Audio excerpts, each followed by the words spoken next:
BT Community Groups, I'm so glad that you're able to meet and gather today and go over these questions. Now, we are 2 weeks into our Questions from God series, and today we are in Genesis chapter 18, and we're going to be in verses 16 through 33.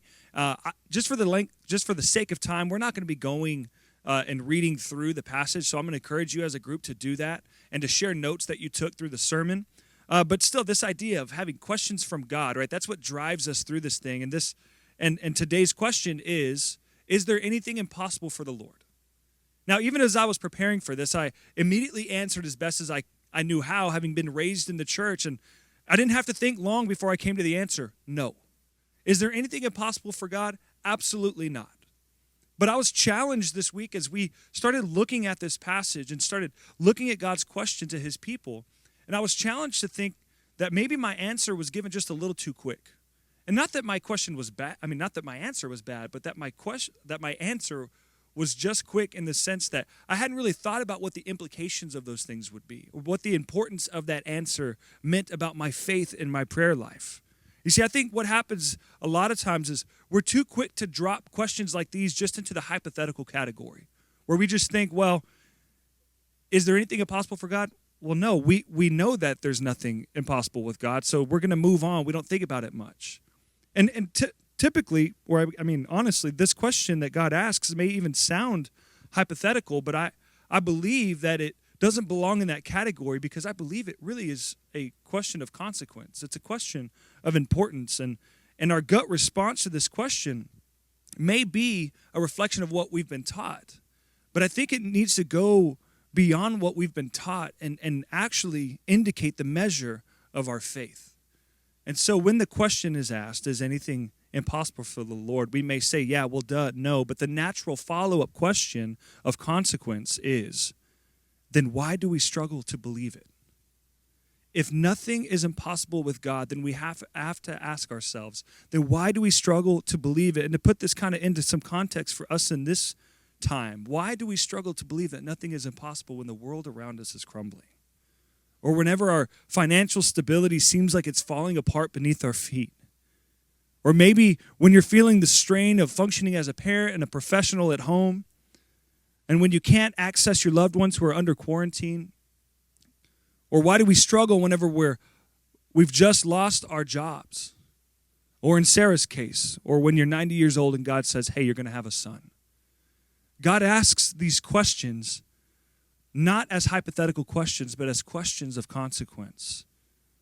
Now, how we answer really indicates the measure of our faith in him. And we see that this moves all the way through our story today with Abraham and Sarah, and then Abraham and Sodom and Gomorrah, and the way that he pleads for God to deliver Sodom, even though these people were so mean to him and not good to him.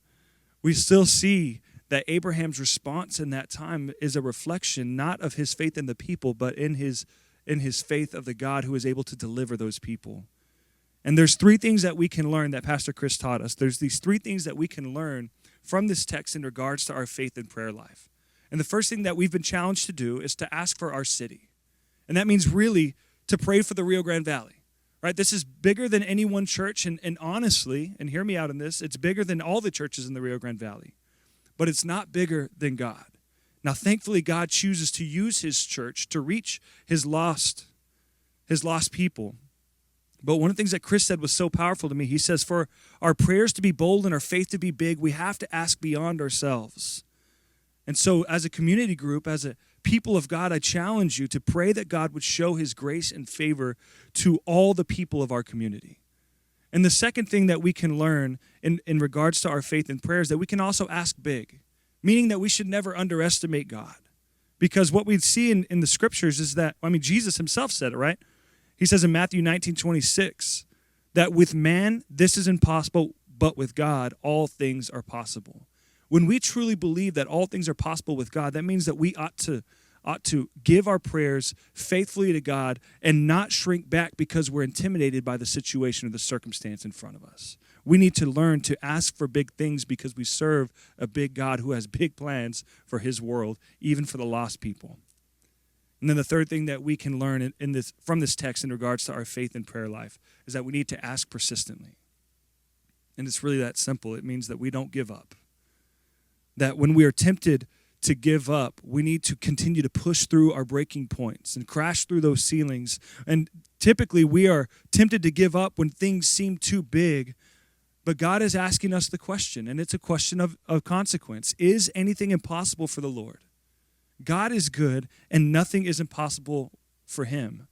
So the challenge is to ask persistently. Now, I'll just remind you, and I'll say this one last time before you get into your community group questions. But God's questions aren't hypotheticals. God is asking us to consider our faith and our prayers before him as we realize and believe that he is capable and able to do anything and everything. You see, when we bring our questions to God, we understand that he has real answers to our real problems. And his questions for us ought to draw us deeper into a faith-filled relationship with him. BT Community Groups, I pray that you are blessed as you have this conversation.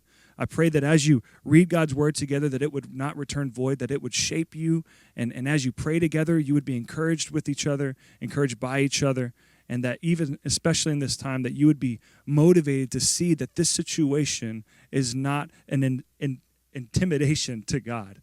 God is sovereign, he is good, and he is able to work all things together for the good of those who love him, who are called according to his purposes. I pray that you are blessed.